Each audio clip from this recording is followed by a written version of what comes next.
Good evening, everyone, and a very warm welcome to our Global Universities Live panel hosted by Lotus Valley International School, Noida.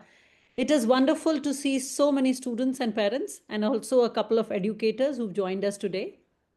Well, today we bring you insight from two of the world's most forward-looking education destinations, that is Singapore and Australia, places that have been dream pathways and destinations for thousands of Indian aspirants, Indian students.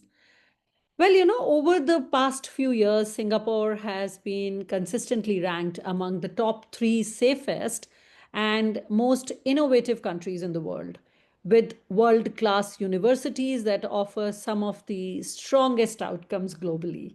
Indian students' interest in Singapore has grown over 40%. Vijay would check me on that in just last 5 years.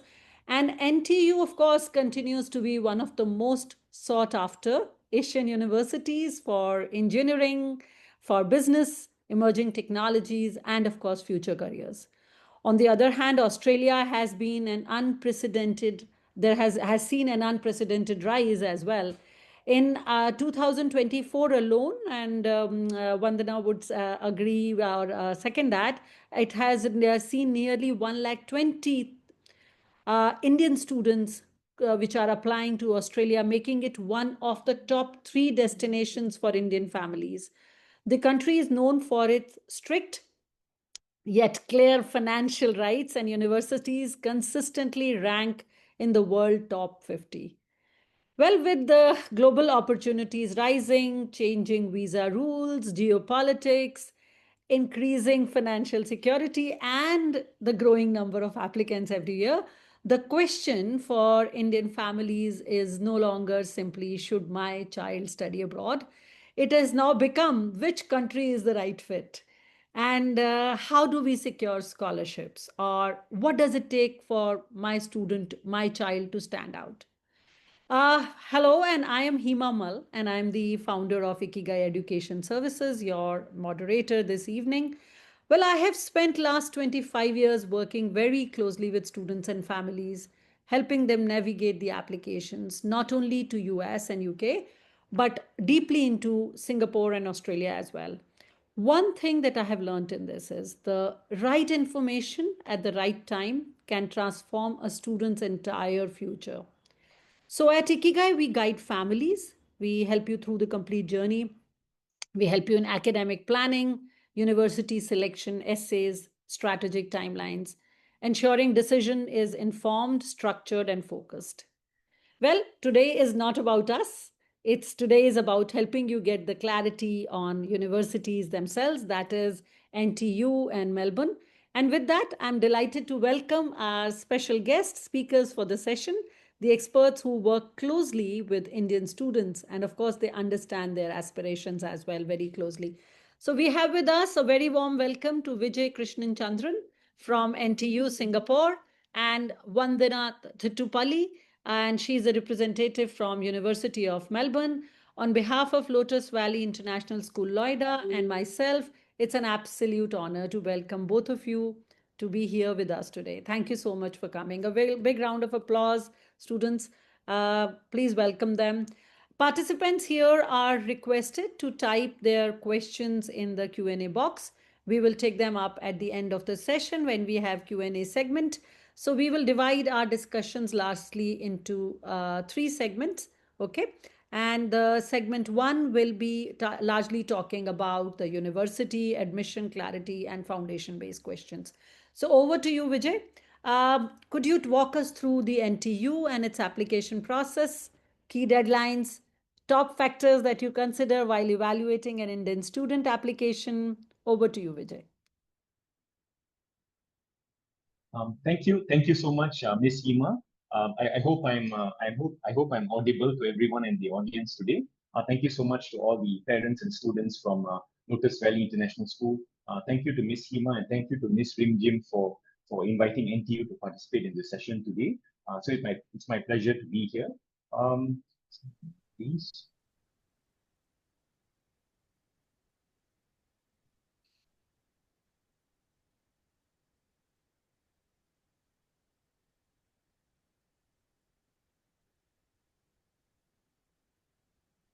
Let me, I'll just go into I think what I can do is I can go straight into the admission criteria. I think that would be important for all the students. Yeah, Just a but we minute. would Let me love to just, listen, Vijay. yeah, If you would yeah. like to talk a bit about NTU as a university, please feel Mhm. free. Take your 2, 3 minutes on that. We would love to hear. Okay, okay, sure. So my thing, I just introduce myself again. So my name is Vijay. I'm from NTU's Office of Admissions. So for NTU, we have been ranked third in the latest QS Asia World University Rankings. So we were jointly ranked third with the National University of Singapore. And in the World University Rankings, QS World University Rankings, we were ranked 12th best university in the world. And I think one interesting ranking that is normally not mentioned so much is that uh, there's a World Young University ranking, which is in which we were ranked number one. So this Young University ranking is for universities which are under 50 years old. So that's right. NTU is actually a very young university. We were only founded in 1991 in its present form. So that makes us about 35 years. And we've been ranked number one in the world's ranking of young universities. And if you're looking at NTU is a very strong research-intensive university.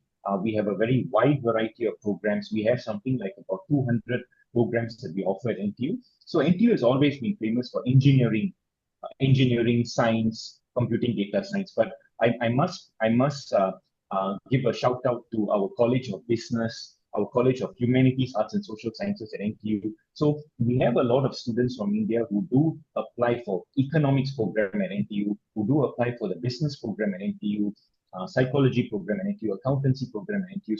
So if you are interested in non-STEM programs as well, for example, humanities, arts, social science, business, accountancy, you can apply to NTU as well.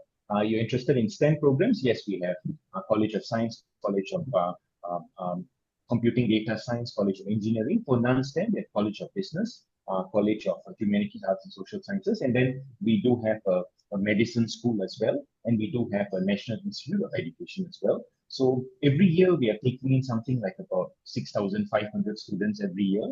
And out of this number, I think something like about 1,000 students are international students. So we have a big group of international students on the NTU campus. We have something like about 90 nationalities on the NTU campus. And so it's a very diverse campus. A lot of students from India are on the campus, and you can make friends with a lot of nationalities from students from different nationalities as well on the campus.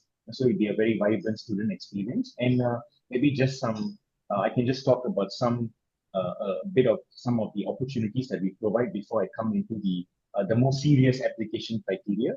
Um, if I'm a bit too long-winded, do let me know, Miss Seema. Yeah. No, So that's so all. that's all right. Okay. So we do for those who are interested in research. So maybe I can talk about some of the opportunities that NTU provides. For those who are very interested in research, for example, like I do personally know students from India who have come to NTU, did their undergraduate, and now they're doing a PhD. They're doing a PhD on a full scholarship from NTU. So for those of you interested in research, you want to go into research in the future, you want to do a PhD in the future, for example, NTU provides a lot of opportunities. So, for example, we have a program called Undergraduate Research Experience. So those of you interested in research, you can be identified by your professor, and you can possibly go for research conferences with your professor. You can publish research papers. This is very high level research kind of activities that you can take part in. For those of you who are interested in entrepreneurship, let me go into entrepreneurship. Those of you interested in entrepreneurship, startups, innovation, for example, NTU gives a lot of opportunities as well. All NTU students can take entrepreneurship modules, entrepreneurship subjects. We have a lot of people from the industry coming over to listen to the NTU students pitching their entrepreneurship ideas, the venture capitalists, for example. There's a lot of funding given for entrepreneurship projects. So a lot of importance is given to innovation startups at NTU as well.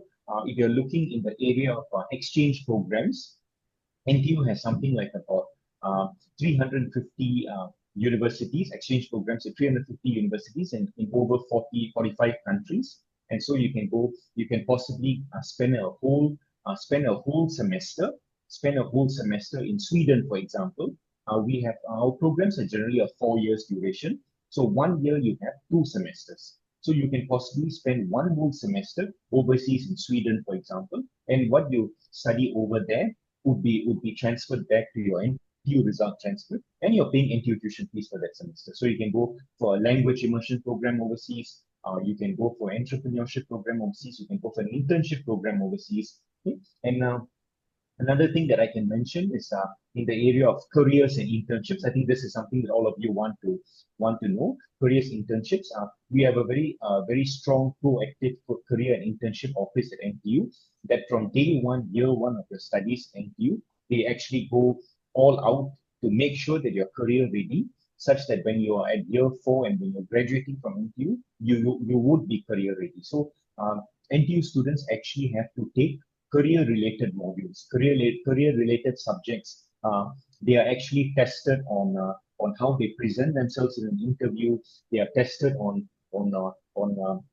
example, we have mock case study sessions, how they present themselves in interview. We are actually very serious about making sure that the NTU student is career prepared, is career ready.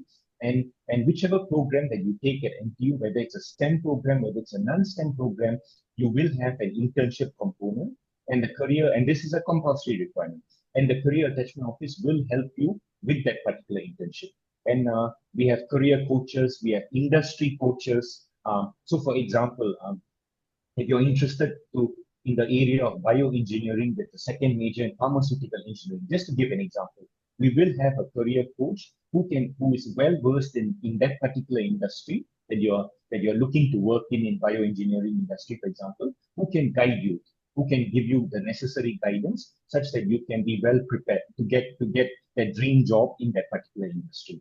So and we have just a fun fact, we have something like about 300 networking events, a lot of campus placement career fairs. We have around 300 of all these every year, offering something like about 30,000 job opportunities for NTU students. So a lot of employers do want to come to the NTU campus to recruit NTU students because of NTU's very strong brand name and global reputation. So I think that's something that I can mention here. If I have time, maybe I can go into the kind of criteria that we are looking for. Yeah, absolutely. So we would like to, So we would like to know the application process.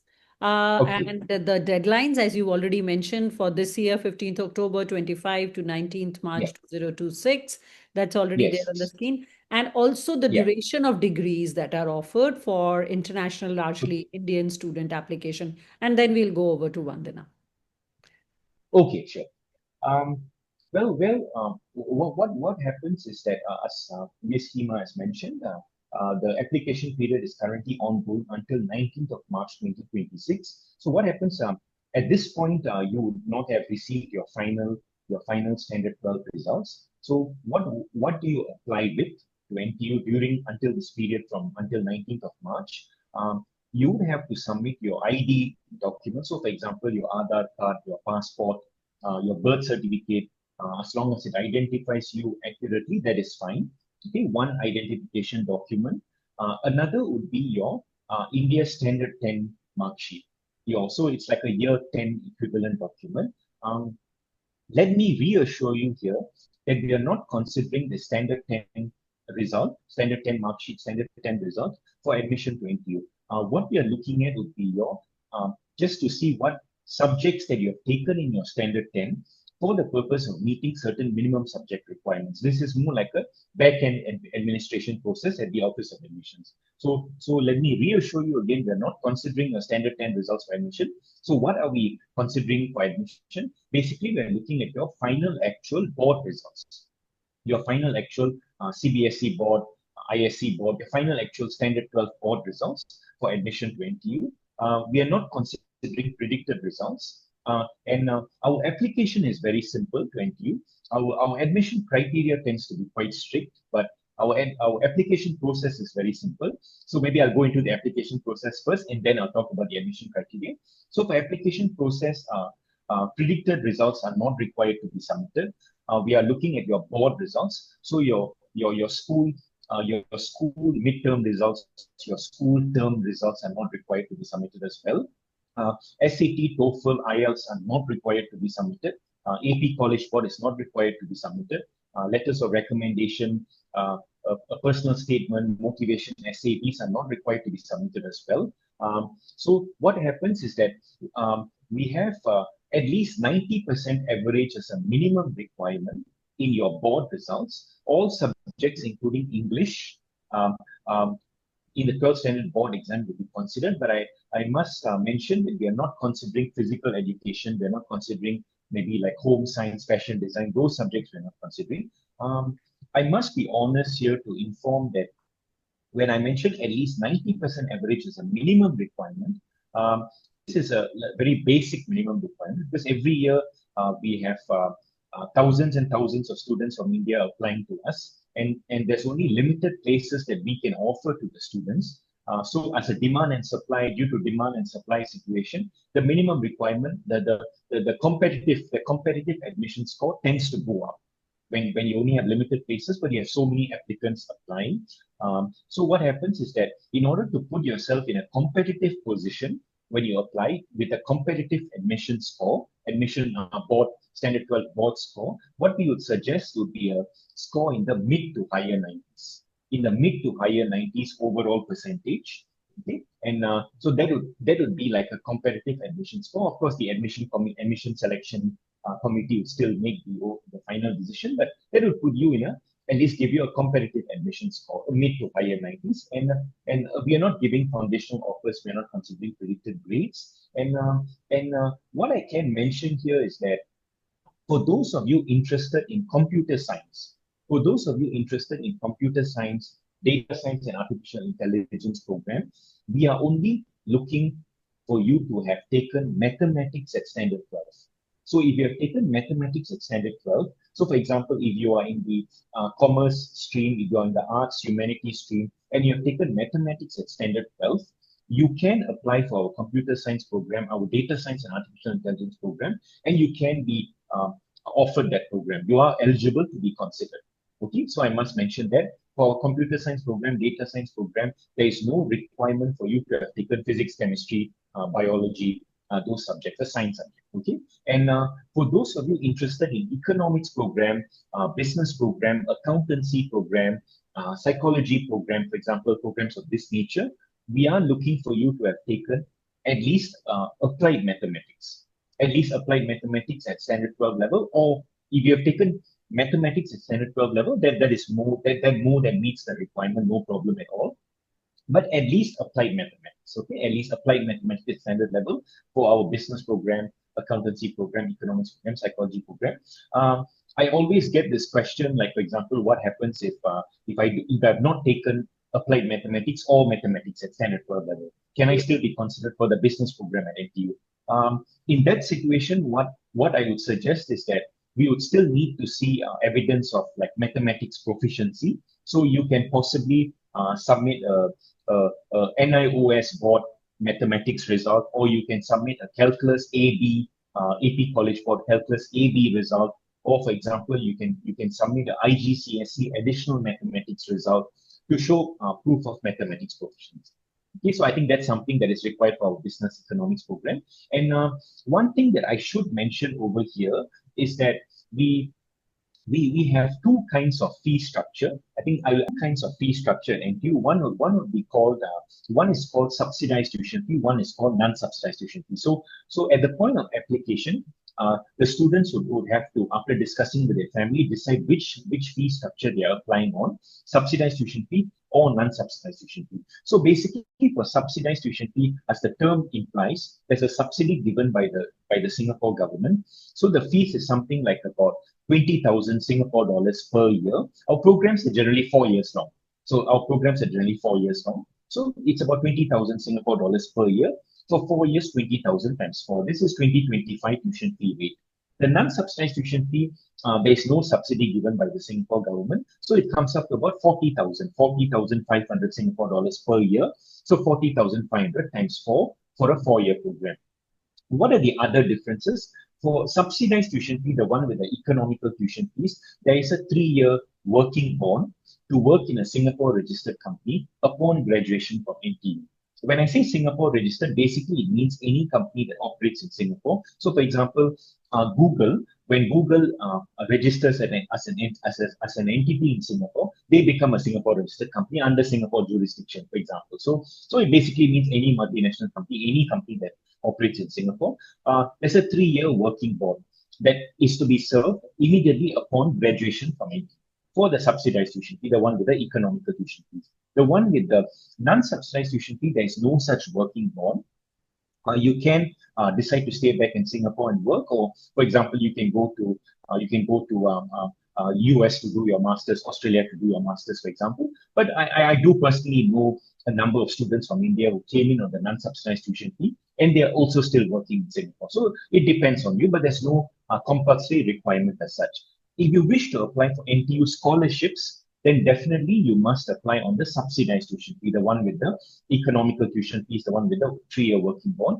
We do offer scholarships to students from India. There's this scholarship called the NTU Science and Technology Undergraduate Scholarship. So every year, a number of students from India are offered this scholarship. This is a pretty good scholarship. It's a 100% scholarship. It covers your tuition fees in full 100%, gives you a living allowance, gives you a laptop allowance, gives you a settling in allowance, gives you a dormitory hostel allowance. But what happens is that there's a 6-year bond. There's a 6-year working bond for this particular scholarship to work in a Singapore registered company upon graduation from NTU. If you wish to apply for NTU scholarships, then definitely you must apply on subsidized tuition fee, the one with the economical tuition fees. Non-subsidized tuition fee, you will not be eligible to apply for NTU scholarships. And subsidized tuition fee, we are looking at a criteria of something like about a competitive board percentage, overall percentage of about 97, 98. 97, 98 overall percentage for subsidized tuition fee, the one with where you can apply for scholarships, where there's a 3-year working bond, where the fees is economical. For non-subsidized tuition fee, the fees is more expensive, where there's no such working bond as such, where you will not be eligible to apply for scholarships. For non-subsidized tuition fee, we are looking at about 94, 95. 94, 95 as an overall percentage. Normally, when I mention this, a lot of the students normally look at me and when I'm talking to the students, they normally look at me and ask me, is it even possible to get this kind of score? It's very hard. It's very high score. Well, I do tell them that actually every year from India, we have many students, thousands of students who are actually applying to us with these scores, and many of them are being admitted. So I think what I can mention to the students here is, even though our criteria is quite strict, our application process is extremely simple, and a lot of students are being admitted to us with those scores. They are achieving those scores, and they are being admitted to us with those scores. Okay, so I think that is something that is definitely possible for the students. So this I think later on, if you have any questions, you can come back to me. We normally have a lot of questions regarding subsidized tuition fee, non-subsidized tuition fee. So whichever that you are applying on, that is pretty important. Then your admission criteria will be considered accordingly as well. Another question that we normally get is that if I were to apply on subsidized tuition fee, and unfortunately if I'm rejected, can I be considered for non-subsidized tuition fee? Normally we tell them that if you apply on the subsidized and if unfortunately the student is rejected, what happens is that you can submit an official appeal for non-subsidized tuition fee, and we will take a look at the appeal, and we will consider the appeal accordingly, but you will not be considered automatically. But thank you so much. I have more questions for you with respect to Yeah. what you've said. I'll come back to you after I Yes. have said hello to Vandana, and she has been patiently waiting. Hello, Vandana. Thank you. Thank you. My first question to you would be, of course, take us through the University of Melbourne. With the things changing, how do you see the university admissions? What are the unique academic programs, and how much Melbourne put weightage on the Olympiad, SAT, etc. And of course, predicted grades are accepted or not. I'm going in the same line as Vijay has already spilled the beans, for the whole program. So we're going there. So which program are most popular, and what is the application process? So over to All you, right. Vandana. Thank you very much, Hima. Let me just quickly share my screen if that's okay, and then I can Yes, walk everyone please, through the please, presentation. please. Yes. Perfect. So I will just begin with a quick few facts about Melbourne as a city. Some of you might have been to Melbourne, some of you might have heard of Melbourne, some of you might think Melbourne is the capital of Australia, but that's not. It's Canberra. It used to be the capital at one point. But Melbourne is known to be one of Australia's best student cities. It's also known to be one of the most livable cities in the world. What a great combination across the board. And it's also known to be an extremely safe city as well. It's got a huge sort of diversity in terms of the number of people who live there. They come from different nationalities from over 200 countries. So even in classes, when you actually sit with your peers, you'll see that they're from different regions, different backgrounds, different experiences as well. And Melbourne is also very much known for its culture, its music, arts, and sport. Uh, this is a very interesting number to note. There are over 3,000 live music performances that happen each week. So if you're someone who's into culture and arts, you're going to be spoiled for choice there.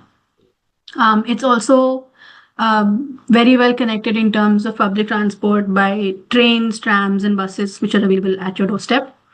Melbourne also has a lot of cafes and restaurants. And if you're someone who loves coffee, Melbourne is the space to be. It is very well known for its coffee. And for example, Starbucks is the most mediocre level of coffee that you could find there. Melbourne also has very good weather in terms of comparison with Indian weather. Summers typically can get a bit hot, so somewhere around 26 to maybe a max of 32, 35. Winters can be chilly again, so 13 to sometimes a single digit during the nights. Of course, close to beaches, skiing, and a lot of other adventures if you're someone who's into nature and recreational sport. So, a quick few facts about the University of Melbourne. So, we were founded in 1853. So, this is actually Australia's second oldest university, the first one being University of Sydney. So right now we're ranked number 1 in Australia and number 19 in the world. So a top 20 university as per QS. And we're home to over 65,000 students, out of which 40% of them are international. So ranging from a huge different number of countries as well. Our graduates are very well known to be employable. So the high ranking of graduate employability along with the percentage of students that actually find jobs upon graduation. So almost at 100, which typically means that our graduates are highly sought after by employers, not only in Australia, but all around the world as well. The university also has a lot of industry connections and company partners. So in terms of your industry exposure, your internships, and so on, there's a lot of cross work that happens across the board. We also have a lot of research institutes. So we are actually a research-based institute. So a lot of groundbreaking research does happen on campus. For all of you who might know or who might not know, the most common day-to-day service that we use, the Wi-Fi, was actually found in Australia. And the most recent Nobel Prize for the School of Chemistry was for an academic with our School of Chemistry. So we do have a lot of research in terms of groundbreaking concepts that actually happen across the university. You can technically design the course the way that you would like and sort of bring out a career that you envision for yourself. So how this happens is we have what's called the depth studies, which makes up to 3/4 of your major that you choose. So your core subjects, your electives, etc., they fall under the depth course. The remaining part of your program is what we call as the breadth studies. So breadth is basically subjects that you study outside your core discipline. So for example, let's say you were to study a Bachelor of Science with biotechnology as your major. Through your breadth studies, you can take up subjects from commerce, from arts, You can study Japanese, you can study African drumming. It can be as diverse as you want to make it. So it gives students a more larger picture of sort of building on those transferable skills that employers also actually look for today. So after you finish your undergrad, you can, of course, directly move into the workspace if you're interested to start your career from day one. Or if you'd like, you can always continue and top up your program with pursuing any of our graduate studies or specialized masters and so on. Or if you're someone who wants to move to research, that's also an option. Or you can also finish your masters and then move to your career, or start your career and then come back and do one of our masters as well. So giving you a lot of diversity in terms of how you might want to take your career ahead. These are our undergraduate programs. So all of the undergraduate programs are 3 years in duration. There's also an optional 4th-year program called the Honors Year, which is specifically for those students who are interested to pursue research as a career. So you do a 3-year undergrad along with a 1-year honors. You can essentially sort of apply for a PhD as a direct pathway. So that's the sort of pathway you get if you want to move into research. And these are some of our most popular majors that we have. So under arts, science, commerce, and design. I can just leave this on for a quick few seconds if anyone wants to find a major that they're passionate about. And I also just want to add that for the Bachelor of Arts, Commerce, and Design program, there is an option to do a double major. So if you want to combine any two areas of interest, that's also something that you can explore. Yeah, and they probably can take a screenshot maybe. Oh, yeah, perfect. Do you want me to keep this on for a moment? No, I think they did that already, I'm sure. Okay. I'm sure. All right, moving on to the hot topics for today, entry requirements and the application process. So I'll first walk you through how the academic calendar looks like for Australia. So we have what is called 2 intakes. The first one is called the start year intake, which is your Feb to May. That's when the typical study period is. The second intake is the July to October. So our winter breaks are in June and summer breaks are in November to December. So Australia's winter calendar is very opposite to what it is in India. But although there are 2 intakes, there's no major difference between these intakes. It's just called this way because of how the calendar year starts. But most Indian students might want to apply for the mid-year intake, typically when you actually have your final class 12 scores and then you're able to fly out. So the application process, of course, the first step is to choose the intake and the program that you wish to apply for. So whether you want to commence the Feb intake or the July intake, that's a decision you make. And obviously explore the university's website and choose the program that you're interested in. The second step is to check your eligibility and fee for the course. I'll get into the entry requirements and the prerequisite subjects in my next slide. But I also wanted to add that some programs, like your fine arts-based programs, they might require a portfolio or might have some interviews that you might need to provide. So it's always good to read the website thoroughly before you actually go ahead and apply to your program. The third step is your application deadlines. So for the start year or the Feb intake, typically the application deadline is the end of this month. For the mid-year intake, the applications are open until 31st of March. And this is typically consistent throughout each year. So it's going to be around the similar date when you are looking at a future intake as well. And the last and final step, of course, is to apply to the program. You can file an application based on your class 12 predicted grades. So we do accept that. But with your predicted grades, you will get what's called a conditional offer. The conditional being that obviously you meet the specific requirement in your final class 12 boards. And once you receive your 12th marks and you meet the requirements and you share that with us, it gets converted to an unconditional offer. So within this period, there is going to be an option for you to also secure your seat. So let's say you've got a conditional offer, you're sure you want to go ahead with the offer that you received. With the conditional offer, you can go ahead and accept your offer, pay your security deposit to ensure that your seat has been secured for you. You can even complete your visa formalities and receive a conditional visa as well. So the only thing remaining at the end would be for you to share your final scores your conditional offer becomes unconditional, your conditional visa becomes unconditional, and then you fly out. So that's a sort of a straightforward look at how it happens. And obviously, if you're an international applicant, which means if you're an Indian citizen, you can submit your application directly on the website.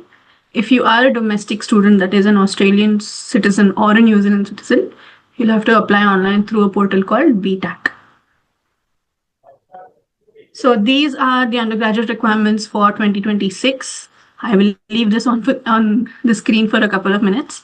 So there are different sort of entry requirements we're looking at based on the curriculum that you're studying from. So for example, your IB requirements, A levels, CBSE, all of those are mentioned on the website. So if you're coming from the international curriculum or the CBSE or ICSE board, you don't actually have to write an IELTS to get an offer to study with us. But as an Indian citizen, when you apply for the visa, you will be required to write one. So either way, it's always advised for students to give the IELTS or an English language test to meet that requirement. And I also want to add that for some programs, like you'll see on the screen, for let's say the Bachelor of Biomedicine, you'll see that there's mathematics as a requirement. Some students might not have math in their class 12. So there is an option for you to meet this additional requirement too. There are some online university approved courses that you can complete and then meet your requirement and take your application through. So this is your information about the English language requirements. So any of your TOEFL, IELTS, Pearson, Cambridge, any of those are accepted. And specific scores for each test are also available under each of the programs on the website. So I won't get too much into detail on that. Moving on to scholarships. So scholarships are, of course, available at the university, but they are highly competitive. Since we are an academic merit-based university and our main mode of assessment is going to be based on your academic merit, you automatically get assessed when you apply to study with us. So there's no separate application you file to receive a scholarship. So what are the different categories? The most popular one we have is this 25% fee remission for Indian students. And this is automatically awarded based on your scores that you submit. Sometimes the faculty can also provide you a scholarship, like a one-off fee remission or a study grant. And accommodation houses. So let's say you were to apply to study with us and you get an offer, and you also apply to live on campus with us at one of our university accommodation halls. They can also sometimes provide you scholarships, again based on academic merit. So if you want to actually go through the list of scholarships that you automatically get considered for, that is also available on the website. So you can just head over there and you'll find the entire list. Quickly skimming through accommodation and living. So we do have on-campus accommodation as well in terms of residential halls or student housing societies. So honestly, it depends on the sort of accommodation you're looking for. Maybe a shared housing, private housing, catered program, and so on. And I also want to touch on this. So if you're going to be under the age of 18 when you arrive in Australia, you will need to stay on campus with us until you turn 18. And then you must also have your appropriate accommodation support and sort of welfare arrangements in place. This has to be approved either by us, by the university, or by the Department of Home Affairs. So that's another process that we can discuss on if anyone has any questions. So this is a quick snapshot of some financials that you can expect to incur. So of course your application fee, the initial deposit that I was talking to you about earlier, if you want to go ahead and accept your offer, this fee of 17,000 Australian dollars gets adjusted with your semester-wise fee when you pay. So that sort of a calculation does come in. Your tuition fee typically ranges again between 45 to 55, based also on the program that you choose. And your living expenses can come up to an average of about 30,000 per year. Your overseas health cover is approximately around 700 per year. Again, it depends on the provider that you choose, so don't hold me to this for this number. Proof of funds, typically there's no straightforward factor that we could provide and say, hey, you need to give us all of these documents, because it does involve a lot of permutations and combinations in terms of your background, let's say your source of funds, your sponsors, and the requirements that you come up with. So by default, all Indian applicants will be subject to the genuine student assessment. So we have an entire team based solely to get in touch with you for this. So they will be guiding you with that. And I also wanted to share this option where you actually have a chance to chat with a current University of Melbourne Indian student. So if you're interested, you can actually speak to them about all of these by just scanning this QR code. You get to book a 20-minute appointment with them, and then you can talk to them literally about anything. And that will also give you much more of an insight into how their experience has been as well. And that's it for me. Thank you. Perfect, Varna. Thank you so much. So actually, you also covered quite a few which were supposed to be in the next segment, but never mind. I'll ask them again because I want more details. But before I go over to Vijay again, I would like the parents and students here to remember, as a commitment made by the Ikigai and my team, you are entitled to have one profile assessment and discussion session with me complimentary. And my appointment link is in the chat box. You can fix an appointment with me, and as we represent as a part of a team, we can help you apply to Australia or Singapore, US, UK, anywhere in the world. We will come to the strict financial documents requirement, where Vandana will agree that you require a lot of hand holding, and so I'll come to that a little later. And over to Vijay now. So parents, you can look at my appointment calendar in the chat box. Feel free to put your appointments with me. I would love to have a discussion with you. And if you are looking at 26 intake, which is now for Australia or for Singapore, you can please message us. There is a number my team can put on the chat box. We would love to help you apply for both the universities that you're looking at without any charges. So this is a commitment given to all those attending this webinar while we are here. Ayush, can we have the slide, please? So Vijay, over to you. This segment, the second segment, which you both covered briefly in a manner, was largely based on the costs, financials, scholarships, and offers and compliances. So this segment we wanted to talk, and the last segment we are going to talk about what happens after the degree. What happens to my employability? So parents, hang on. We have some important questions lined up here. So we will go now to the segment 2. So Vijay, you already shared that, 97, 98, 99 is what we are looking at. You also spoke about subsidized fee that they should tick if they are looking at scholarships. And also you mentioned that scholarship is bond based, which is government based or university bond. That is an area parents want to clear. So my first question over to you is, in India, you said there are thousands of students who have 97, 98, 99, which is true. Then Vijay, what happens? How do you select? What is the difference between 100, 299, 598, or maybe 1097? How do you choose the 97, 98, 99? How do you get that? Number one, what is the next step? Once I apply and I have that score, what do I expect from you? The second thing would be the subsidized fee or the scholarship, as it is called, or whatever name we want to give it, a bond-based scholarship. How does that work, and what is the selection criteria there? My third question to you would be, which you can address later, is do you also have double major and minor? How does that work? So Vijay, we'll stick to these questions, and the same question, scholarship based, I'll come and ask to Vandana. Yeah, over to you. Okay.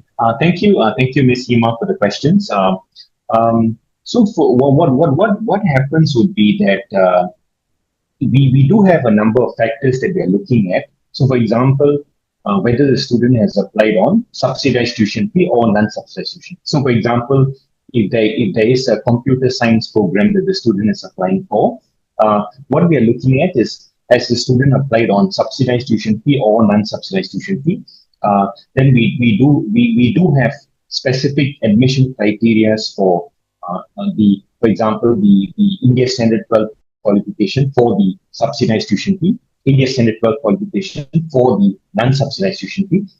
One thing that I should mention here, a lot of students and parents do ask me this.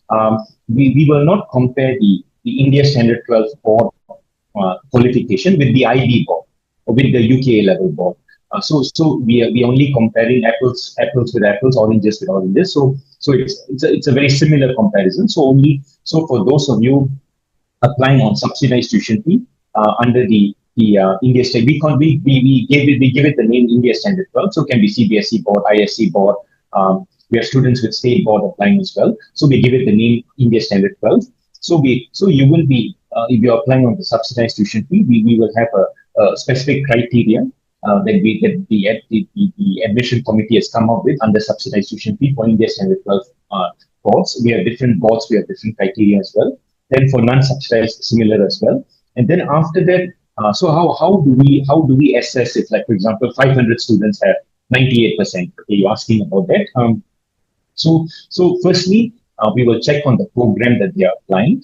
Then we will see that are they applying on subsidized, non-subsidized. So everything has to be somewhat similar. And then and then for example, if those 500 students have applied with 98%, for example, we will see on the availability of places.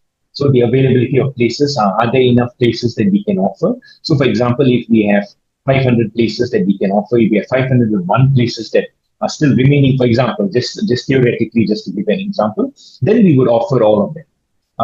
But in the situation, what happens is that if we do not have enough places and all of them have similar scores, then unfortunately we would have to reject them. So we work on what happens if it's other way around? So it's all 97, 98, or maybe all 98. Let's take it all 98 exact same scores, and it is 500 students and 300 seats. So what happens then? Okay, in that situation, what happens is that I must mention that it's still very academic driven. So the NTU admission process is still very academic driven. You can most of our students, I think the vast majority, if not all of the students, are still submitting their achievements, academic achievements, non-academic achievements when they apply to NTU. We will take a look. Because a lot do ask, do you consider achievements? We do take a look at the achievements to see how we can use it to boost the overall application. But I must be honest to admit that it's still in conjunction with the final board result. So it's still academic driven. So Vijay, just for my understanding, because I have been doing this with students and parents, and as much as you have to answer, I have to clarify it to them all the time. So please bear with us. So for clarity, 98. Yeah. Yeah. So 98, and now you look at the profile. Am I right? Academic based achievements. I mean, we will take a look at the achievements. We will take a look at the achievements to see how we can use it if there's a very outstanding achievement that can be used to boost the overall application. And for example, if there are some outstanding achievements as defined by the selection committee, selection process, for example, then those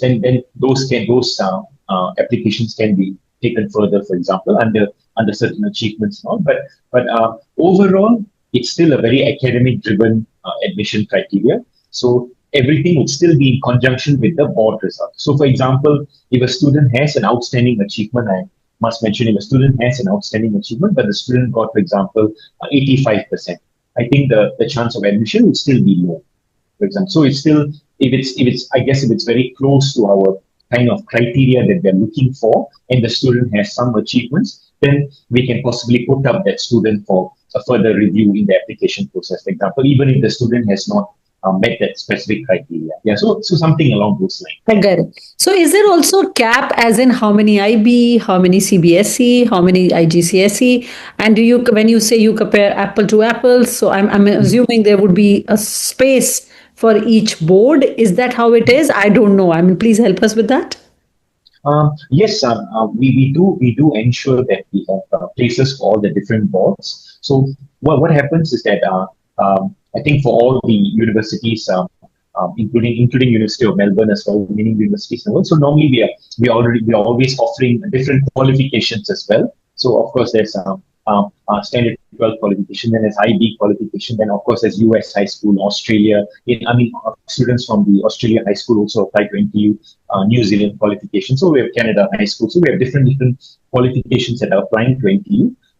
But we do ensure that when we are processing the standard 12 board results, the standard 12 qualification, we do ensure that there are enough places available, and that we can offer students who are meeting our specific criteria. So we do ensure that, and every year we are offering. The exact numbers I will not be able to mention, but we're actually offering hundreds of students from India every year, and then many of them do take up our offer and do have a good experience at NTU. Yes. Perfect. One more clarification, Vijay. Yeah. So now there is a student who applies for subsidized fee. Yes. Will it be okay to say that if you apply for subsidized fee and you are 98, and you apply for non-subsidized fee and you are 98, your chances of getting into NTU with non-subsidized fee is higher because it's a limited space available for scholarships. So then you have to go towards the appeal, as you said, and then whether they look at you or not. So would it be safe to say, or how would you take this?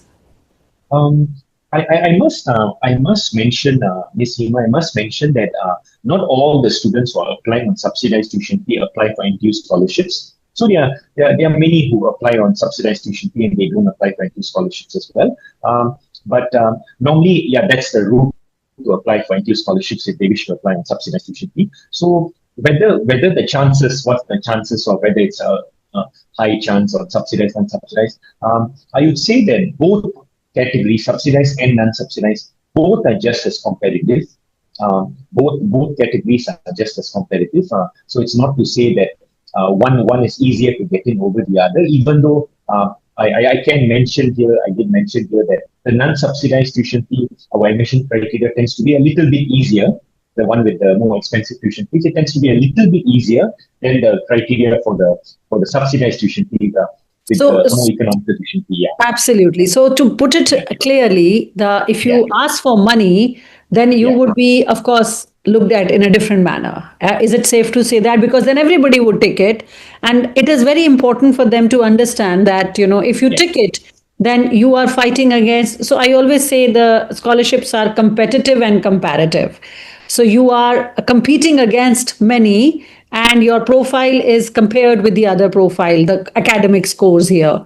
So would it be safe to say that think carefully before you take the subsidized? Yes.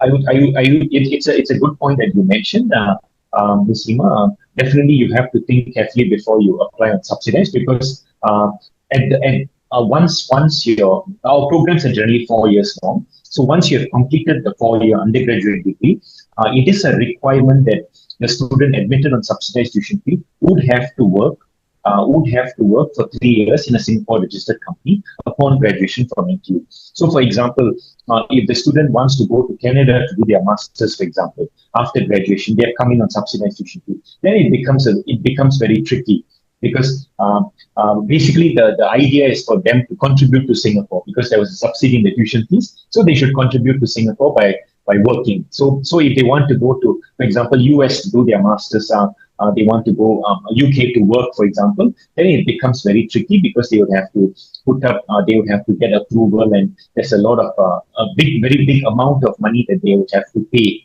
in order to be able to do that, and they'll be so they're very strict on making sure that they do complete that 3-year working bond in Singapore. For those on non-subsidized tuition fee, there's no such working bond. So you can work, for example, 2 years in Singapore, and you can return to India after that, for example, or you can do whichever that you wish to do. So they should be very careful in deciding which they want to do. But we normally do inform the student that if their family situation is they are able to afford the non-subsidized tuition fee, then definitely they should apply on non-subsidized tuition fee to NTU. If the student is looking for scholarships, for example, then they should apply on subsidized tuition fee, because what happens is that we often have students who can afford the non-subsidized tuition fee, the more expensive tuition fee, applying on subsidized tuition fee. Then unfortunately, some of them are rejected, and then later on they submit an appeal for for non-subsidized tuition fee, but the whole process gets dragged on for a longer period. Yeah. So in the first place, they could have just applied on non-subsidized tuition fee itself. So This I is think exactly that's what I something that was I should asking. mention. Yeah. I think this is. I have another question. Yeah. So the bond, is the Yeah. bond number, duration of the bond related to the percentage of scholarship? Number one. Number two, what if I don't get a job after my college? How do I fulfill the bond? Well, what happens is that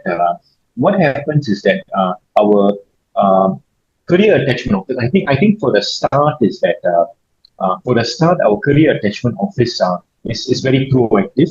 They do really go all out to make sure that the students would be able to get a good job upon graduation from NTU. Actually, more than 90% of NTU students, this includes international students, every student as well, get good jobs within 6 months upon graduation from NTU, and many of them get more than one good job as well.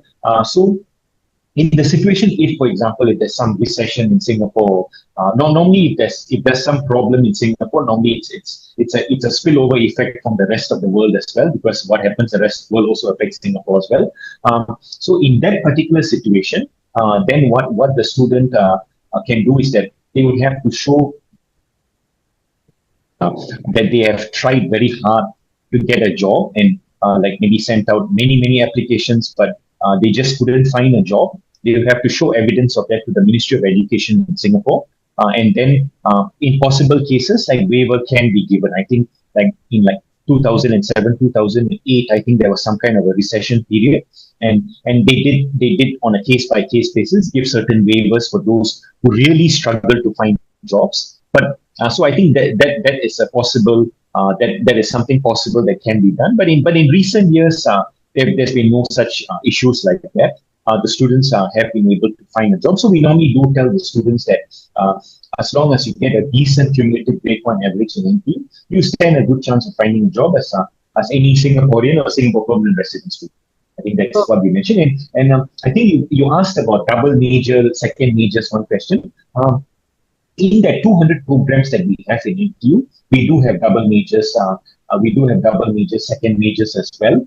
So I think that is something that the students can apply for.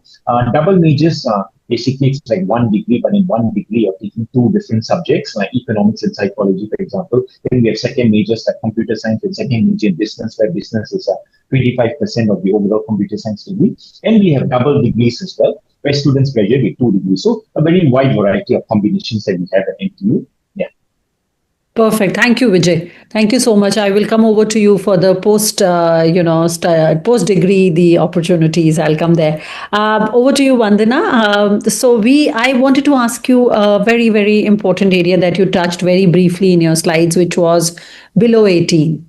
So below 18 is one area which is very, very, very important when it comes to Australia, especially.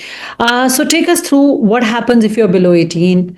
What are the things that you should keep in mind? Of course, there should be somebody who is holding your hand and make sure that you do the right paperwork. Am I right? Take us through that if you are below 18. So how does below 18 work in Melbourne and Australia? Sure. So see, basically the main point of discussion when it is any student who's under 18 would be in terms of their accommodation and their welfare till they turn 18. So if the student is going to be under 18 when they're entering Australia, they will need to have an approved university accommodation arranged and approved either by the university or by the Department of Home Affairs. So this is a process that the accommodations team itself will help you with when you do get an offer to stay with us on any of our accommodation halls. So you first have to apply to study with us. You either get a conditional offer or an unconditional offer. And then you will need to apply to accommodation at one of our accommodation halls or any of our approved accommodation providers. Obviously, this is going to be until you turn 18. But if you do wish to maybe stretch it to a year, or maybe you don't want to stay there for 6 more months or something like that, that is also a possibility with the accommodation provider. And once you get the offer from the accommodation provider that, okay, we're happy to host Vandana to stay with us until she's 18, you get a letter, and that letter will essentially have to be shared with the university's admissions team in order to issue what's called a confirmation of enrollment. So once you have the confirmation of enrollment, that's when you'll also get what's called the CAAW certificate by the accommodation provider. And both these documents are required to file your visa technically. So once you have this, that's when you'll be able to apply to your visa. Okay, perfect. Yeah. So, and also I understand there are costs involved per day, this is an additional cost which comes if you are under 18. Would it be safe to say they could keep a buffer, be mentally I don't know it from the top of my mind, but I can just refer you to the website. But there is what's called the administration fee that you might need to pay on a daily or a weekly basis, depending on how long you're staying with us at the accommodation hall. Because we've had cases where one student was turning 18 the next day after she arrived. So she just had to pay for like a week's stay. So things like that. But if it's a close sort of a line that you're looking at, maybe you turn 18 1 month after you arrive, or you've just turned 18 before you arrived, we would still suggest you to have at least 15 to 20 days of accommodation with you, just so that things are smooth with the visa. Because normally when you do apply for visas, you do apply quite ahead of time. You wouldn't want to keep it towards the end. So it's good to have at least 15 to 20 days of approved stay if you are under 18 to get you through that. Perfect. So coming back to these scholarships, Vandana, so is there a possibility, can we dream to get 100% scholarship at Melbourne? 100% scholarship is very, very low chance. See, I'll tell you why it doesn't apply. A couple of years ago, we used to offer 100% scholarships, but I think there were probably just about 200% scholarships going out. So what they've done is now they've broken these into smaller chunks of fund money. So through that, we're able to offer scholarships to a larger number of people, which is why it's at a 25% right now. So is that the max we can expect, 25%? Typically for Indian students, yeah, at least the numbers that we have seen, the most popular one they've received is a 25%. Sometimes students have also received a 20,000 one-off grant. Sometimes it's a 10,000 one-off grant. So it depends on the pool of applications that you sort of get sorted into. Perfect. So I will now begin with my last segment, and I will start with you, Vandana. Sure. So this is largely related to what kind of internships or co-ops, or how do we get the employability support at Melbourne, and what is it that the university is doing in terms of getting them future ready, or the what is it called, the employability, or ready to get into the market then. So what kind of support, and how difficult is it or easy it is to get a job? I saw the slide, of course you say 98 point some percent employability, and they are top 20 in the world. So of course employability will be great, but over to you to take us through that area, which is always a concern for parents. Absolutely. See, when it comes to employability, like the initial few slides that I touched upon about the Melbourne curriculum, that's the main basis or the main model why this employability actually works for us. And in fact, even if you look at the top 10 credentials that employers look for these days, you'll see academics are not even on that top 10 list. That is mainly because if you're studying from a world-renowned university, we know that your academics are top-notch. So what are the other skills that set you apart from your academics is what employers are also looking for.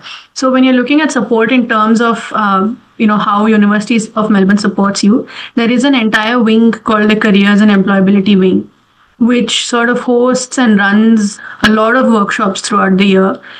They even do things like resume checkers. So if you're not sure of if your CV is up to the mark, or if you feel it's not sure, or if you're not sure of whether it sort of works in the Australian workspace, that's also a great tool to make use of. Besides that, as part of the Melbourne curriculum itself, you'll also have access to peer mentors. So peer mentors are basically senior students who will also handhold you and walk you through figuring out the nitty-gritties of your program and your course. You will also have access to a career advisor, similar to what Vijay was mentioning about I think he said coach, if I'm not wrong, that was the word he used. But basically someone who sort of follows you along your journey of the 3 years, and any sort of advice in terms of academic advice, career advice, they will always be there to help you build the program and choose the subjects to what could lead you to the career that you're looking at. And there are go ahead, please. Sorry. No, and there are networking and workshops that do come up almost each week. We do have those sort of sessions that happen where students get to meet potential employers, so you can actually interact with them directly. So that also gives you the skills of networking. You also have volunteering opportunities. And there's another very popular program called the Students at Work internship that we run for on-campus, casual or part-time placements for international students.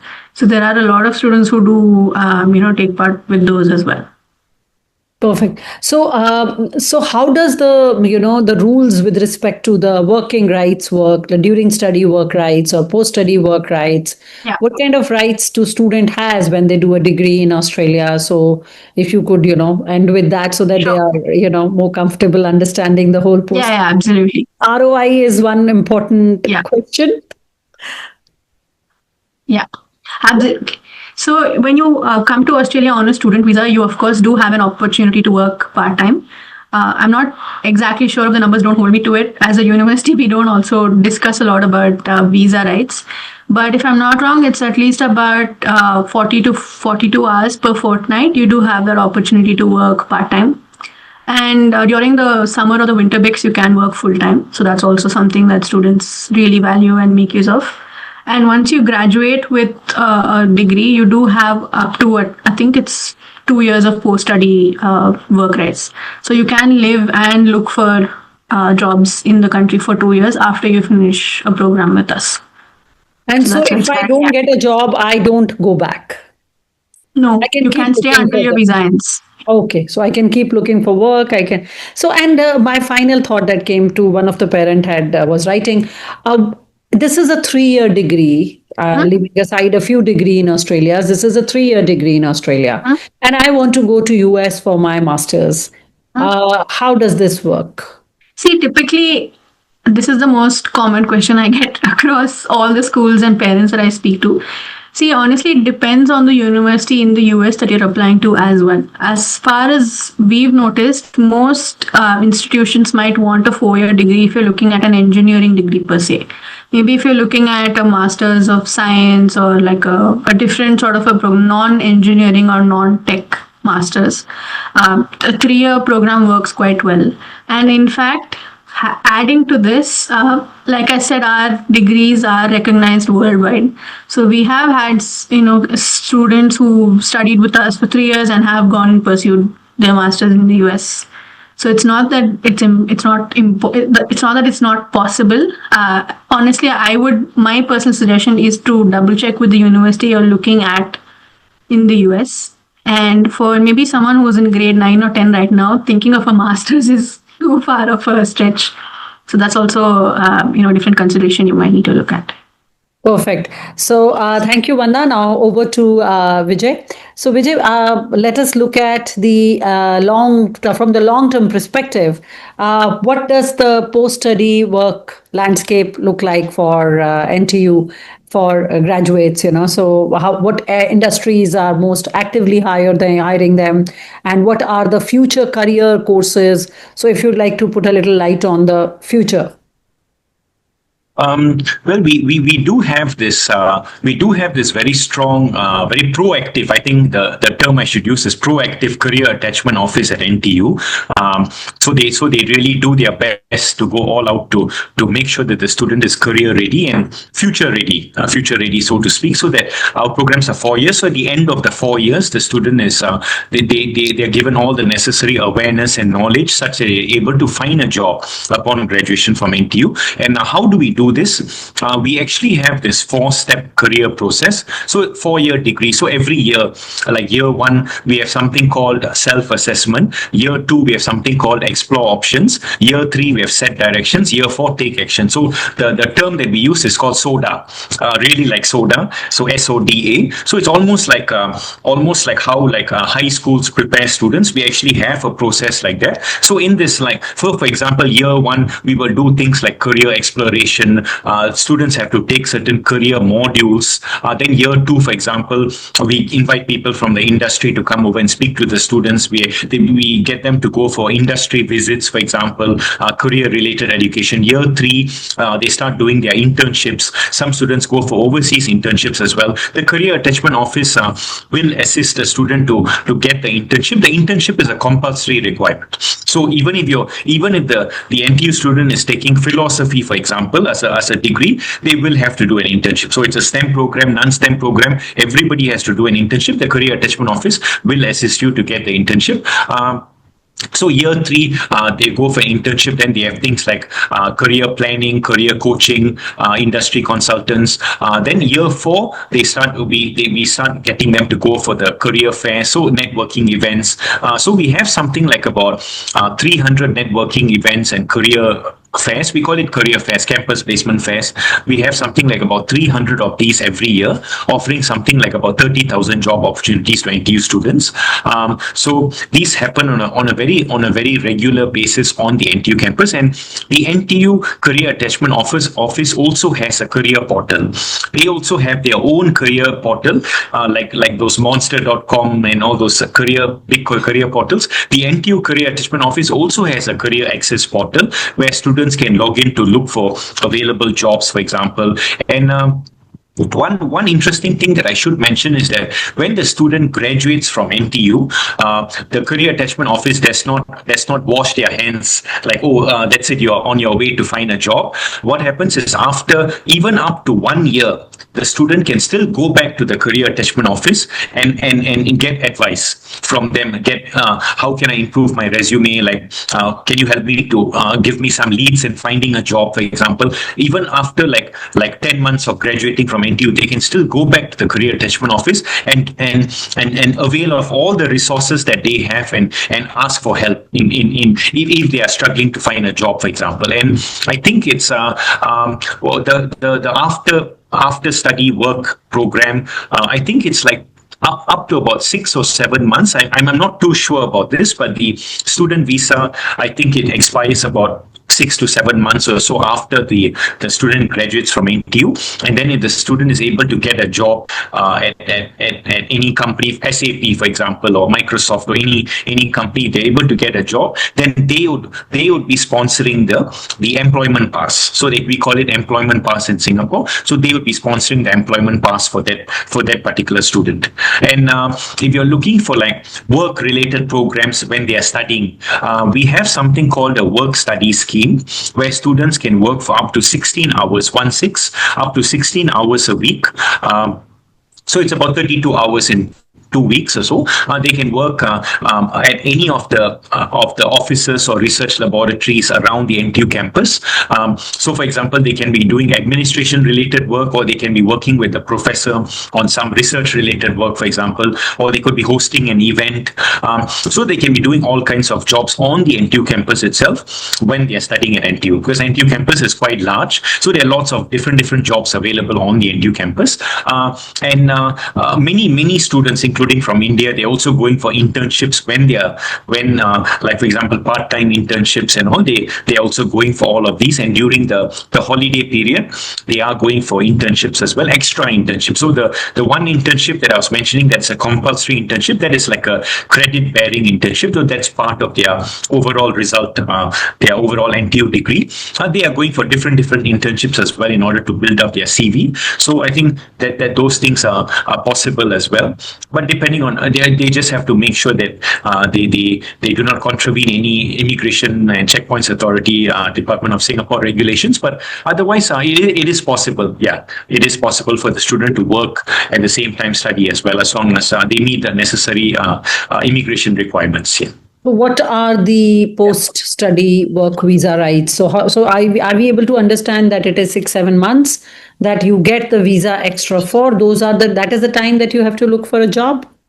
So it's like I believe it's. I mean, I'm not totally sure. I apologize. I'm not totally sure about the visa matters because this will come under the Immigration and Checkpoints Authority of Singapore. It's a government department for immigration and visa issues. But from what I understand, I think it's about 6 or 7 months or so that the student visa is still carrying on once they graduate from NTU. And of course, after that, I think if they show evidence that they are looking for a job, I think it can be extended. They can extend like a long-term visit pass in Singapore, for example, once if they are looking for a job. And of course, they can always go back to the career attachment office.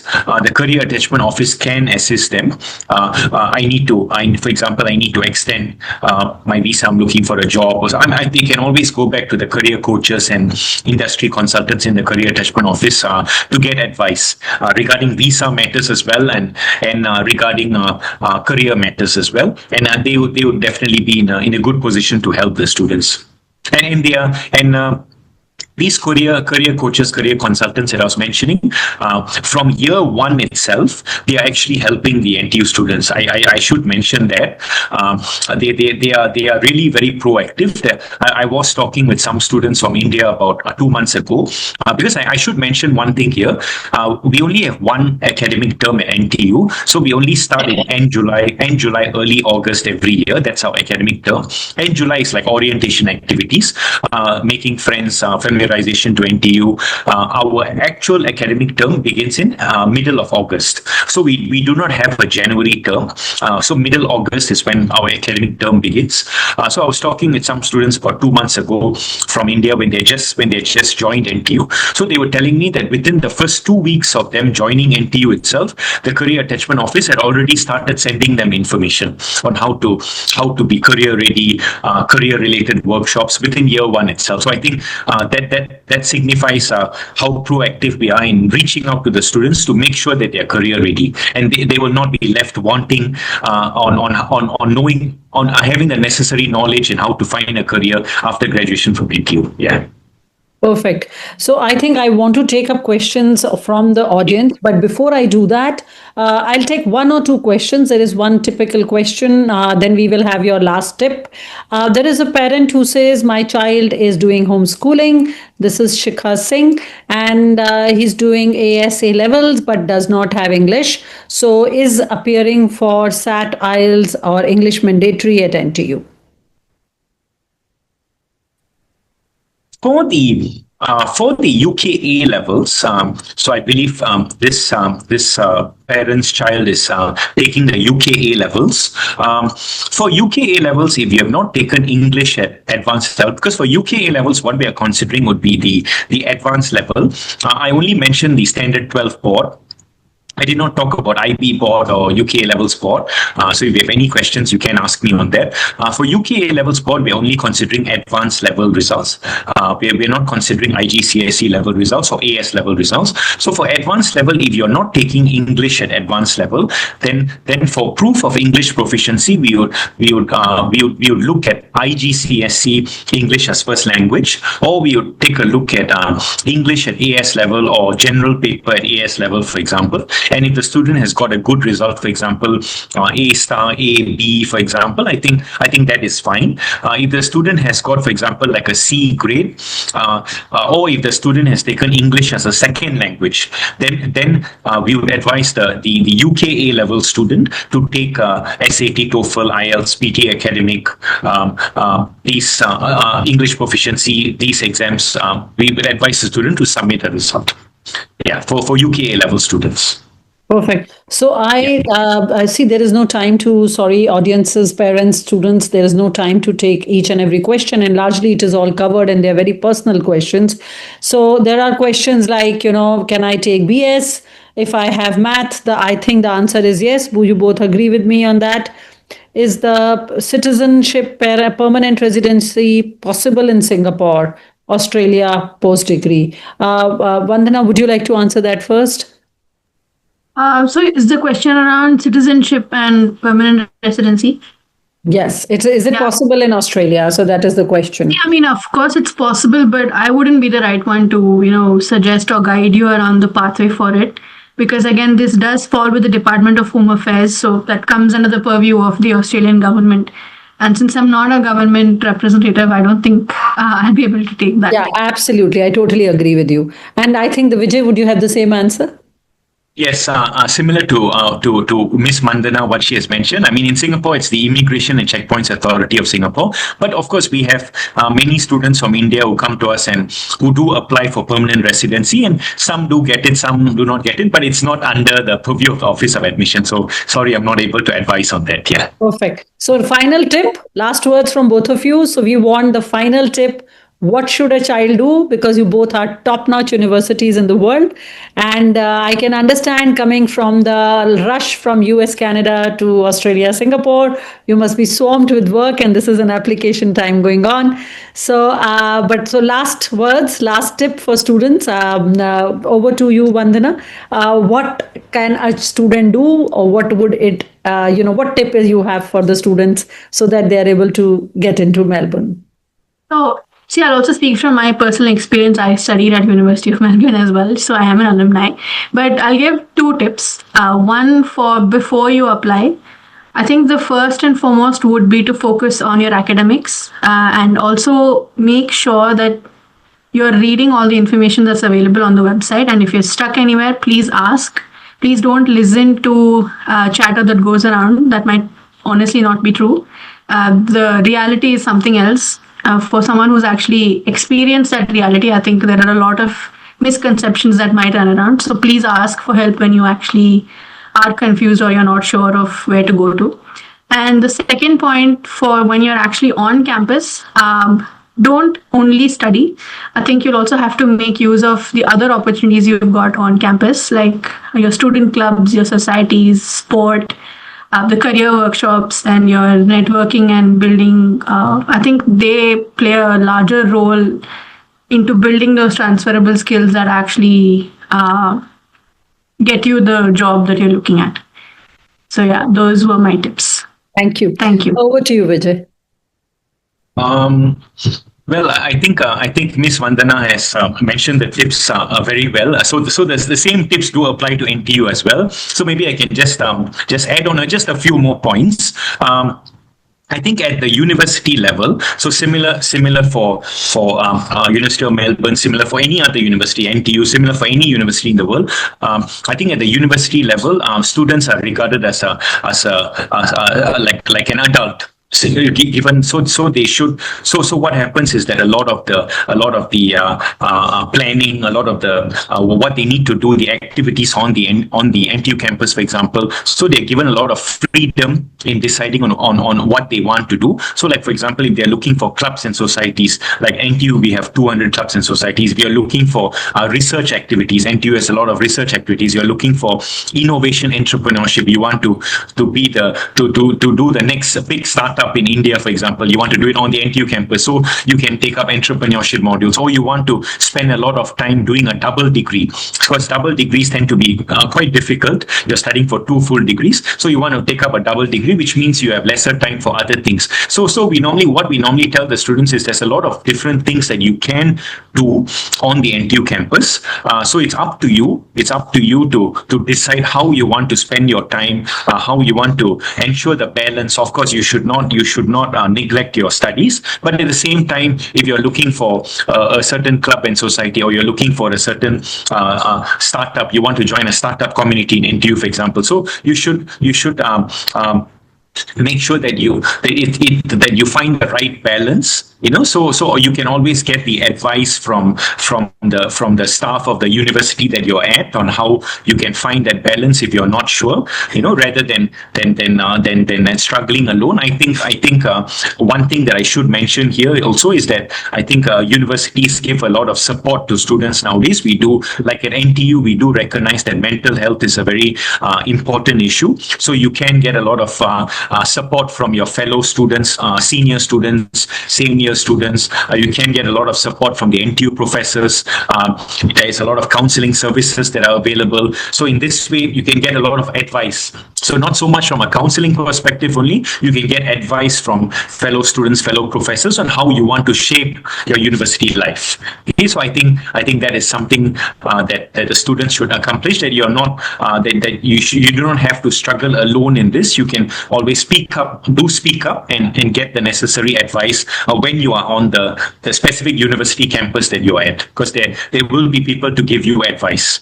Perfect. I think that was very rocking. And I think this was a very, very amazing webinar. I hope you guys enjoyed as much as we enjoyed listening to you. And we could go on, and we could keep listening to both of you. And we still have a lot of questions. But I think we have to stick to the time. We are already beyond time. There is one small request from all the parents. We're getting messages. If Rim, you can share the presentation with Rimjim, she can email it to the parents. And so, is that possible? That would be very kind of you. So that parents are requesting for the presentation, they can have the real information from your side. So Rimjim, please write to Vandana and Vijay, and you can then accordingly take requests from the parents and you can send it to them.